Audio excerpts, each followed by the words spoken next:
O kaya, sabi ko, ano kaya kung United Nations? Pero hindi naman sila part ng United Nations. Siguro more on telling the world what an injustice if there is such a conviction. Your opposition. Workers out of NYC! Workers out of NYC! Workers out of NYC! BBM, tingnan mo yan, oh. Kahit sa Amerika meron diyang haters. Hanggang sa ibang bansa, dala-dala ng mga Pilipino yung galit nila. Lemon Logic PH po, naglilingkod! Maraming salamat po at malaking tulong po kung kayo ay magla-like at mag-subscribe sa aking channel. Salamat sa inyo. Magsasalita sa isang special session ng UN General Assembly si PBBM kaugnay ng kandidatura ng Pilipinas para makaupo sa UN Security Council na inaasahan ng eleksyon Hunyo nitong taon.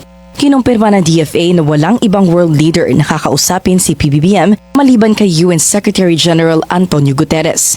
Wala rin daw siyang magiging pagpupulong kay US President Donald Trump. Punta ka dyan sa UN Assembly para sa Women's Month. Kailan ka pa naging champion sa women's right? Lahat nagpaka, lumipad ka pa papuntas diyan sa Amerika para sa speech para sa women empowerment. Address the 70th session of the United Nations Commission on the Status of Women on behalf of the people of the Philippines. We gather here to discuss what is, in truth, one of the most fundamental measures of a nation's progress, the status of its women. We often speak of development in terms of economic growth, infrastructure. Ayan, sinibon ka pa. Tuluuhog mo. Sana nagpahinga ka na lang dito sa Pinas at nag-isip paano maiuwi ang mga OFW sa Middle East. Ganda na sana na outfit mo. Sipo din ka naman pala.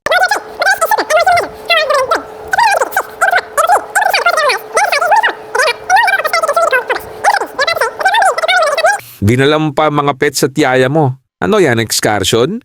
Lahat ba yan may role dyan sa UN Assembly? Lahat yan kailangan nilipad mo back and forth gamit paksang bayan? Eh kung ginamit mo na lang yan sa aeroplano, nag-uwi ng OFW. A matter of fairness. It is a cornerstone of nation building. Filipino women have always stood at the center of our national life, as leaders in government and business, as innovators, educators, health workers, entrepreneurs, and as a steady strength within families and communities.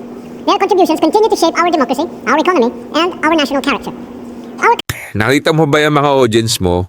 Wala nga nakikinig sa 4-minute speech mo. At aksaya ka pa ng pera ng bayan. Oh, ano ba talaga ang tunay na rason na pagpunton yung lahat dyan? Meet with us. Hindi ko pa alam kung anong sinisynchronize pa yung mga dates namin. Magka-free kami lahat. But when you thought about that, when you told me, I'm thinking of bringing it up to the UN, what exactly is the procedure you're thinking? Hindi ko alam. What is your premise? I have Why to did you even think about it? Eh kasi there's no other way. Kung wala nang appeal eh. Kung halimbawa may conviction, may convict mo na wala naman jurisdiction. O kaya sabi ko, ano kaya kung United Nations? Pero hindi naman sila part ng United Nations. Siguro more on telling the world what an injustice if there is such a conviction.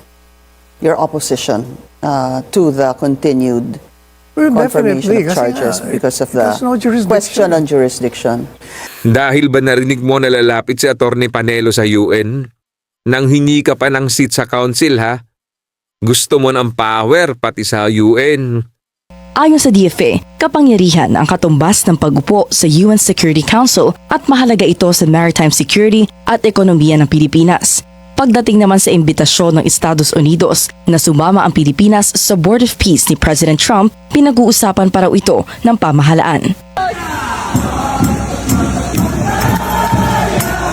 Marcos Mandaraya!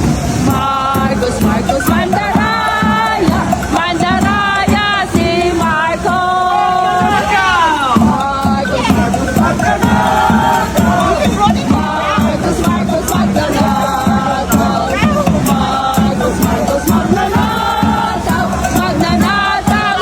Marcos!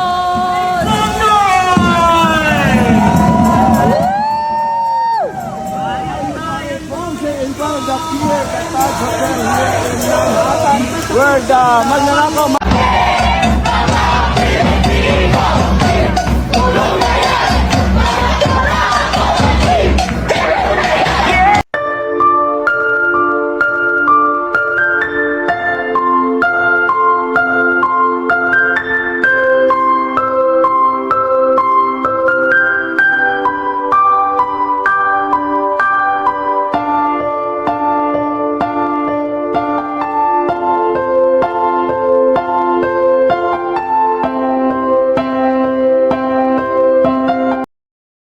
Thanks for watching, guys. Subscribe now for more updates. Lemon Logic PH po. Naglilingkod.